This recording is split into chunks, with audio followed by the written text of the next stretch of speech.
10 Horrifying of ancient human sacrifice. Religion is a funny thing.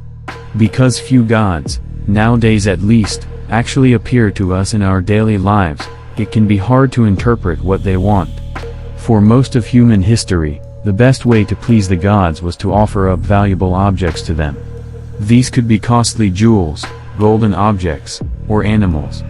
But sometimes, these gifts are insufficient to win divine approval. Unsurprisingly, no gift to the gods was more valuable than human life. Many of the tales of human sacrifice from the ancient world seem fanciful, like Caesar saying druids burned people in huge wicker statues, but archaeology has shown that human sacrifice was a very real phenomenon. Here are 10 examples of human sacrifice from the ancient world. Inca mummies. In 1999, the bodies of 3 children were discovered in a chamber high in the Andes Mountains. They were dead. Long dead, but they looked as if they might have just fallen asleep. They have been described as among the best preserved mummies in the world and have provided a great deal of evidence about the practice of human sacrifice in the Inca Empire. According to Inca religious sources, capicoca ceremonies frequently involved human sacrifice. Children, especially those that were considered physically perfect, were taken from their families and underwent purification rituals in the Inca capital. From there, they were carried to a mountain location and left to die or helped to die with violent blows. The bodies of the children found at Yuyaco reveal that the sacrifices were well fed and cared for before their sacrifice. The cold and dry conditions of the area preserved even the internal organs of the mummies. From this, we know that they were given a protein-rich diet and a lot of alcohol and coca leaves. It seems that the children were drugged when placed into their tombs and died from the cold. Egyptian retainer sacrifices. Egyptian mummies are probably the most famous in the world. For the Egyptians, they served a very practical part in their religion. The Egyptians believed in an afterlife and a soul, called the Ka, but death was not as simple as the soul flying out of the body. The Ka needed an intact body to return to, hence mummification was necessary for the soul's well-being. If you wanted your soul to be cared for in the afterlife, then you might sacrifice your servants and retainers when you die. The first king of the first Egyptian dynasty died around 3000 BC. King Aha's tomb is surrounded by the graves of court officials who were sacrificed to serve him in the eternal hereafter. Aha's successor as pharaoh was his son Jer, and his own grave revealed 200 people buried with him. As all the graves were filled at the same time, it seems unlikely they just happened to die with their king. Most of the sacrifices found with Jer were female and may have represented the wives and concubines of the pharaoh. Human sacrifice in Egypt appears to have ended with the first dynasty. Instead, figurines called Shapti or Ushapti were placed in tombs to act as servants for the departed, Carthaginian infants. The Carthaginians were the greatest rivals of the Roman Republic. The Punic Wars lasted from 264 BC to 146 BC and saw titanic military campaigns from Spain to Sicily to the heart of Italy. Eventually, the Romans triumphed and destroyed Carthage utterly. Little remained of Carthaginian society, and historians had to rely on accounts from the victors. These sources painted the Carthaginians as practicing infant sacrifices on a monumental scale. For a long time, this was dismissed as just Roman propaganda. But archaeologists uncovered huge burial sites, called tophets, that contained large numbers of young infant skeletons. Were these simply cemeteries for children who died as a consequence of the dangers of childbirth? It seems unlikely. The bodies were found buried in urns after being cremated. Atop the graves were tombstones that thanked the gods heard and blessed me. The ages of the infants suggest they made it past the most dangerous time of infancy. These babies were offered up to the gods as the most precious possession of their parents. Minoan sacrifices. Judging how a person died in antiquity can be a tricky business. Did they die from an accident or a violent attack? The bones alone may not be enough to tell. The context in archaeology is key, but it is often left to interpretation, raising questions about the validity of a claim. The Minoan civilization flourished from around 2000 BC to 1450 BC. Its spectacular ruins include palaces with richly decorated paintings.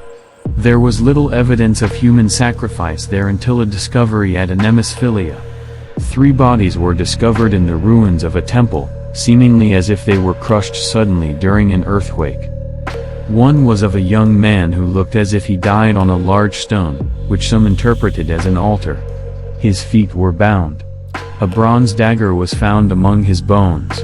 With him were an older man, a priest, and a woman. The woman was wearing a piece of iron jewelry.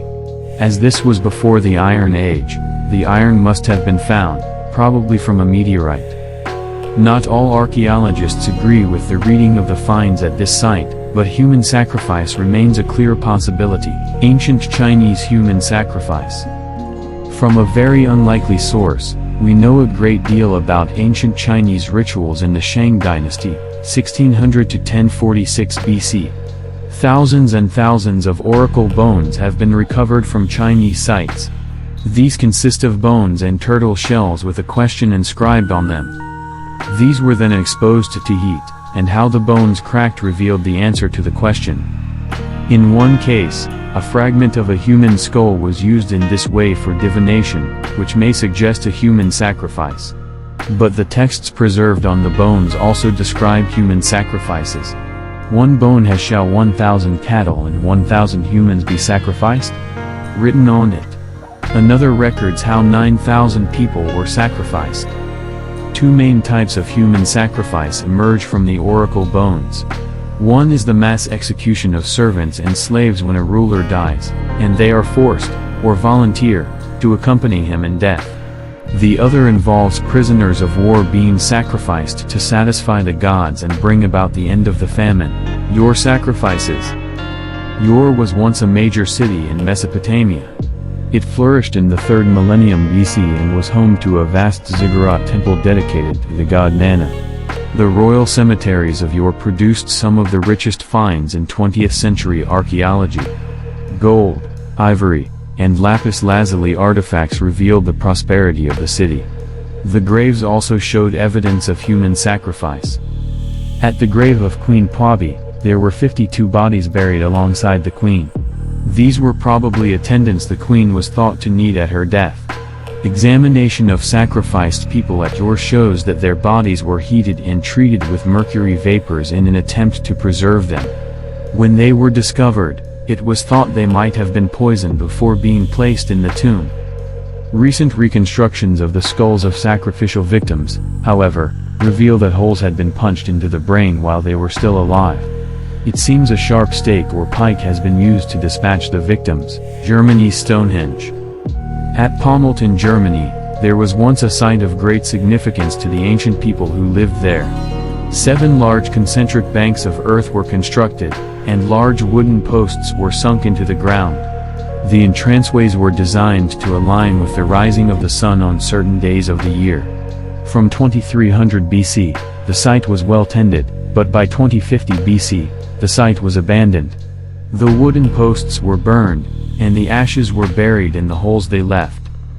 Among the finds at the site were stone axes and smashed bones that suggest ritual use of the circles. In one pit, however, the remains were not those of animals but 10 women and children. In nearby graves, the bodies were laid out neatly, but here, the bodies were all tumbled together. They also showed signs of violence. At least one was deposited with her hands tied, sacred cenote. The Maya and Aztecs are widely associated with human sacrifice.